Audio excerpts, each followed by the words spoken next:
So வெளிநாட்டில் படித்த மருத்துவ மாணவர்கள் வந்து ஃபாரின் மெடிக்கல் கிராஜுவேட்ஸ் அப்படின்னு சொல்லுவோம். இவங்க ஜூன் 2026 எழுத எக்ஸாம் எழுதுனதுல ஏகப்பட்ட குளறுபடிகள் நடந்துச்சு. ஸோ குளறுபடிகள்லாம் என்ன வகையிலனா, நிறைய வீடியோ கொஸ்டின்ஸ் கேட்டிருந்தாங்க. காம்படேட்டிவ் எக்ஸாம்ஸ்லேயே வீடியோ கொஸ்டின்ஸ் அவ்வளோ வராது. இது ஒரு குவாலிஃபைங் எக்ஸாம். கிட்டத்தட்ட ஒரு 20க்கு மேலே வீடியோ கொஸ்டின்ஸ் கேட்டிருந்தாங்க. அது இல்லாமல் பார்த்தீங்கன்னா பசங்க எக்ஸாம் எழுதின சென்டர்ஸ் நிறைய பார்த்தீங்கன்னா ஒரு குவாலிட்டியான சென்டரா இல்லாமல் இருட்டாகவும் ப்ராப்பராக டிஜிட்டல் கனெக்டிவிட்டி இல்லாமலும் நிறைய சென்டர் இருந்ததாகவும் நிறைய ஸ்டூடெண்ட்ஸ் அதையும் கம்ப்ளைண்ட் பண்ணியிருந்தாங்க. இதெல்லாம் முன் வச்சு ரொம்ப நாளைக்கு முன்னாடியே ஒரு ஸ்மால் ஸ்ட்ரைக் அனௌன்ஸ் பண்ணி நடத்தினாங்க. அதில் வந்து நேஷனல் போர்டு அஷ்யூர் பண்ணியிருந்தாங்க, இந்த எக்ஸாமில் நாங்கள் மோஸ்ட்லி கிரேஸ் மார்க் கொடுக்குறோம், இல்லை என்னன்றதை ரெக்டிஃபை பண்ணுறோன்ட்டு.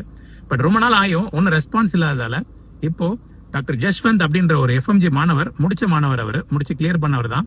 அவர் வந்து உண்ணாவிரத போராட்டம் 5வது நாளாக நடத்திட்டு இருக்காரு.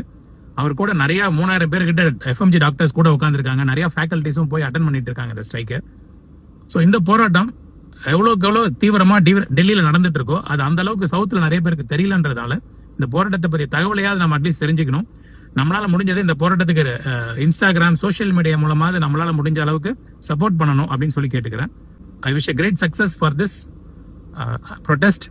கண்டிப்பா ஃபாரின் மெடிக்கல் கிராஜுவேட்ஸ்க்கு இந்த ப்ரொடெஸ்ட் மூலமா ஒரு நல்ல வீடியோ காலம் ஃபியூச்சர்ல வரலான்றது என்னுடைய ஆசை, கனவு எல்லாமே பார்ப்போம்.